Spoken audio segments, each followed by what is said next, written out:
ምን አዲስ ከአና ሚዲያ ሰብስክራይብ በማድረግ ታማኝ የመረጃ ምንጭ ያድርጉን።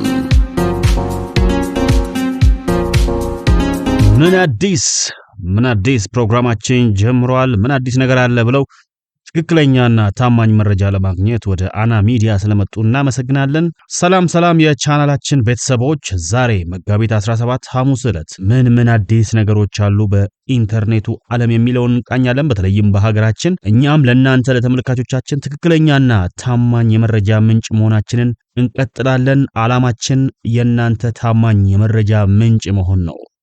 በዛሬው የምን አዲስ ቆይታችን የምንዳስሰው ታዋቂ አርቲስቶችና አንድ ታዋቂ የቴሌቪዥን ጣቢያ እንዲሁም አንድ ታዋቂ የሶሻል ሚዲያ ሰው የባንክ አካውንታቸው ታግዷል፣ እንዲሁም ሕግ ፊት ሊቀርቡ እንደሆነ ሰምተናል። እነኚህ እጅግ ታዋቂ የሀገራችን ሰዎች እነማን ናቸው? ምንስ ስላደረጉ ነው ሕግ ፊት የሚቀርቡት? የተፈጠረውስ ነገር ምንድነው? በዝርዝር እናያለን። ሌላኛው ዜናችን አነጋጋሪው የስፖርት ጋዜጠኛ አሉላ ፍሬውና ትርታ ኤፍኤም መሃል ምን ተፈጠረ? በዛሬው ቆይታችን የምናስቃኛችሁ ይሆናል። ትኩስ የሀገር ውስጥ የኢንተርኔት ዓለም መረጃዎች የፈላ ሻይ ሳይበርድ ወደ እናንተ የሚያቀርበው አና ሚዲያ ነው። ሰብስክራይብ በማድረግ ምንም ነገር እንዳያመልጡ ምን አዲስ ብለው ይቅቡ። አና ሚዲያ። በያላችሁበት መልካም ቀን እየተመኘን ቆይታችሁን ከኛ ጋር ታደርጉ ዘንድ በአክብሮት ጋበዝኳችሁ። ሄኖክ ብርሃኑ ነኝ። አና ሚዲያ። ወደ አና ሚዲያ እንኳን በደህና መጣችሁ።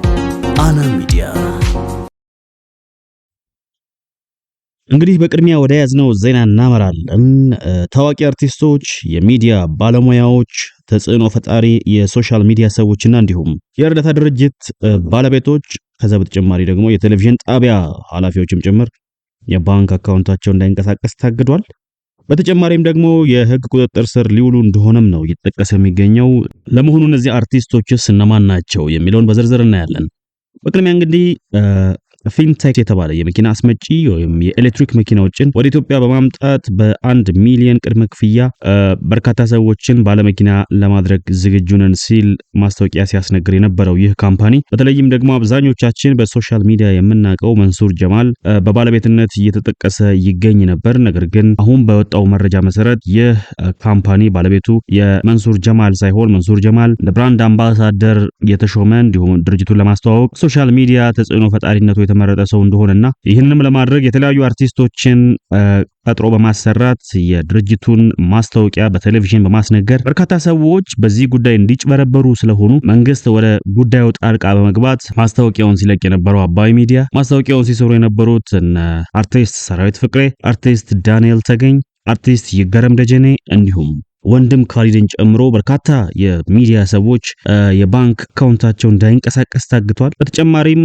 ማስታወቂያውን የሰራው ካምፓኒ ሰራዊት መልቲሚዲያ አካውንቱ እንዳይንቀሳቀስ ታግዷል። በተጨማሪም ደግሞ እነዚሁ ሰዎች ለሕግ ቁጥጥር ስር ሊውሉ እንደሆነና ለጥያቄ እንደሚፈለጉ ነው እየተነገረ ያለው። ይህንን ማስታወቂያ በቴሌቪዥን ያስነገረው አባይ ሚዲያም በተመሳሳይ የባንክ አካውንቱ እንዳይንቀሳቀስ ታግዷል። በተጨማሪም በሶሻል ሚዲያ በሚዲያ እንዲሁም በተለያዩ ሜካኒዝሞች ይህንን ካምፓኒ ሲያስተዋውቁ የነበሩ ሰዎች ከ460 ሚሊዮን ብር በላይ ተጭበርብረናል ባሉ ሰዎች ተከሰዋል። ጉዳዩ ወዴት ያመራ ይሆን? በምንስ ይቋጫል?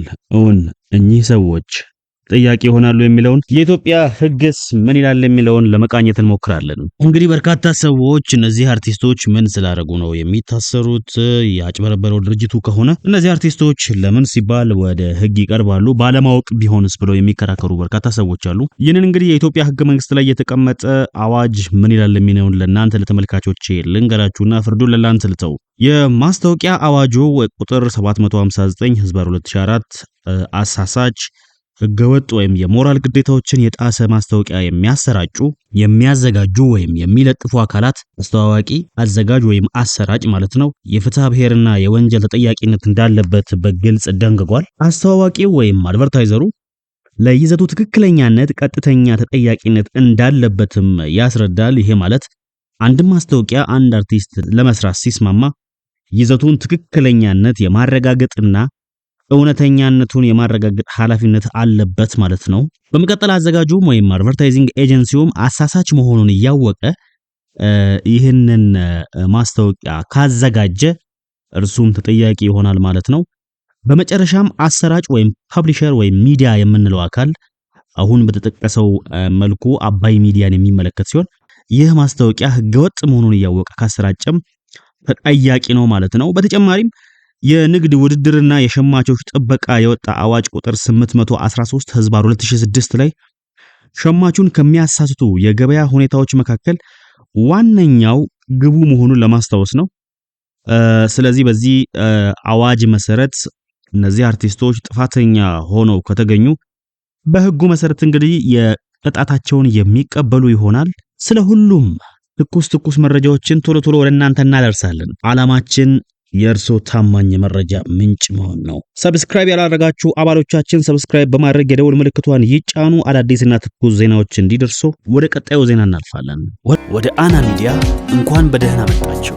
አና ሚዲያ ሁለተኛውና ቀጣዩ ዜናችን ስናልፍ አነጋጋሪውና በብዙዎች ትኩረት የሚሰጠው ታዋቂው የስፖርት ጋዜጠኛ አሉላ ፍሬው ትርታ ኤፍኤም መታገዱን አስታውቋል። በሶሻል ሚዲያ ገጹ ላይ እንደለጠፈው ከሆነ ከዚህ ቀደም በሲዲ ስፖርት የቀጥታ ስርጭት ማንቸስተር ዩናይትድ ከኤቨርተን በነበራቸው ጨዋታ ላይ ከጓደኞቹ ወይም ከስራ ባልደረቦቹ ሶፎንያስ ስናየውና ግርማቸው ኒዮ ጋር በእግር ኳስ ቀጥታ ስርጭት ስራ ላይ ሳሉ በመሃል በተናገራት አንዲት የግል አስተያየት ማለትም የማገባት ሴት የማንቸስተር ዩናይትድ ደጋፊና የኦርቶዶክስ ክርስቲያን ተከታይ ካልሆነች አላገባም የሚል ንግግሩ የትርታ ኤፍኤም ማናጀሮችን ያስቆጣ ይመስላል። በዚህ ንግግሩ ትላንትና ወደ ትርታ ኤፍኤም መደበኛ ስራው ለመጓዝ ተሰናድቶ አዳሩን ሙሉ በመቄዶንያ የገቢ ማሰባሰቢያ ላይ ቆይቶ በጠዋት የስፖርት ፕሮግራሙን ለማቅረብ ወደ ትርታ ኤፍኤም ሲሄድ ከጥበቃዎች እንዳትገባ ከማናጀሮች ደግሞ የእንዳትገባ ትዕዛዝ ተሰጥቷል በሚል ከስራ ገበታው አፈናቅለውታል። በዚህም ጉዳይ የትርታ ኤፍኤም ስራ ባልደረቦቹም ሆነ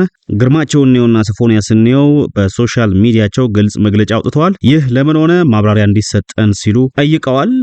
ጋዜጠኛው የግል ሐሳቡን የግል ምልከታውን ነው የተናገረው። ይህም ጋዜጠኛው ቃል በቃል እንደተናገረው ከሆነ በሶሻል ሚዲያ የፌስቡክ ገጹ ላይ ከሃይማኖቴ የሚበልጥብኝ ምንም አይነት ነገር የለም፣ በሃይማኖቴ ከመጡብኝ ምንም ነገር አልደራደርም በሚል በግልጽ አስቀምጧል። የትርታ ኤፍኤም ማናጀሯ በዚህ ጉዳይ ላይ እስካሁን ምንም አይነት መልስ አልሰጠችም። ለምንስ እንዲህ ሊደረግ ይችላል? የሰው ልጅ የግል አመለካከቱን መናገር አይችልም ወይ የሚለው ብዙዎችን እያስቆጣና እያነጋገረ ይገኛል። የእርሱ ሐሳብ ምንድነው? ሚዲያ ላይ ይህንን የግል ሐሳብ መናገር ችግር አለው ወይስ ችግር የለውም? አና ሚዲያ ትክክለኛና ወቅታዊ መረጃዎችን የፈላሻ ሳይበርድ በትነቶችና የፖለቲካ ውሳኔዎች ብቻ አይደሉም።